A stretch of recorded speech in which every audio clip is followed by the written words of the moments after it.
In this lesson, you'll learn how to use ACSS's grid classes. As this is an introductory course, we're not going to go deep into using ACSS to build really complex layouts with CSS Grid or anything, just the basics. So you might remember a few lessons ago now, we already added an auto-responsive 2-column grid to our page here. To find all your grid class options, you can filter the cheat sheet down to grids. You can skip past all these col start classes for now. These are for adding to individual grid cells when you want to create more complex layouts. For most day-to-day layouts, you'll use these grid classes, which you've already seen. It tells you here what each one does, and if you followed the CSS Grid lesson in the main course, you'll know what this all means. So I'm not going to labor it all again here. Under that are some auto grid classes. So unlike the above classes, which just all set a grid structure which trickles down to all breakpoints, these auto classes are similar, but they have auto responsiveness as well. So they'll stack to one column at the right breakpoint. But what if you want more control over grid responsiveness? Let me show you. To do that, I'm going to quickly create the next section with these two boxes or cards. It's actually a separate section, but later I'm going to pull the content up into the previous section using a negative top margin to create this effect. So anyway, let's add another section. Remember, I said I'm always now going to give new sections a class. Same naming convention as with the hero header above. This one can be df home content. Okay, now to add the grid. So I'll select the container. I'll click block twice to add 2 blocks, one for each column. Now I'll select the container again so I can add a grid class to it.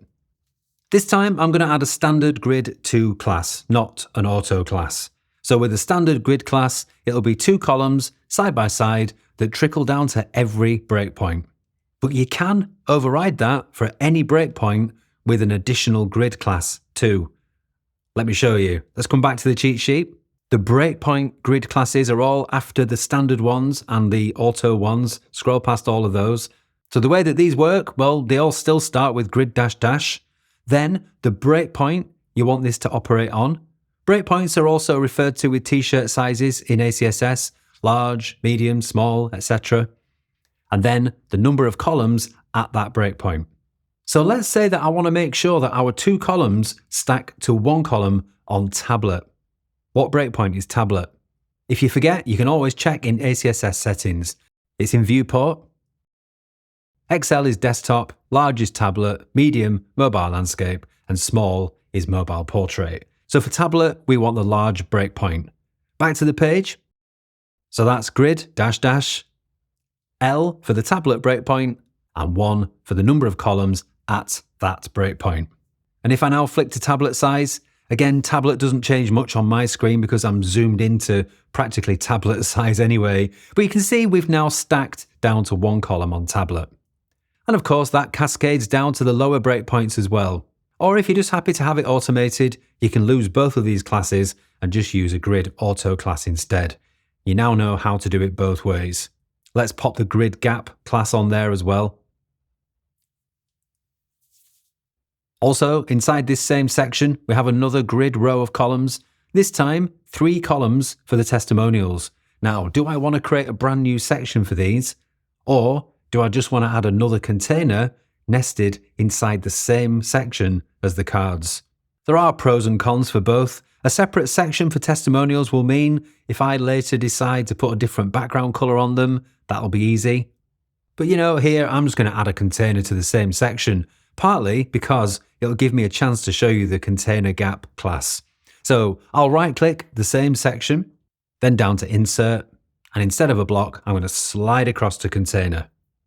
So that's another container inside the same section. I'll select it. I'll add 3 blocks for 3 columns. Pop a grid class on it. Oh, we also need a grid gap class as well.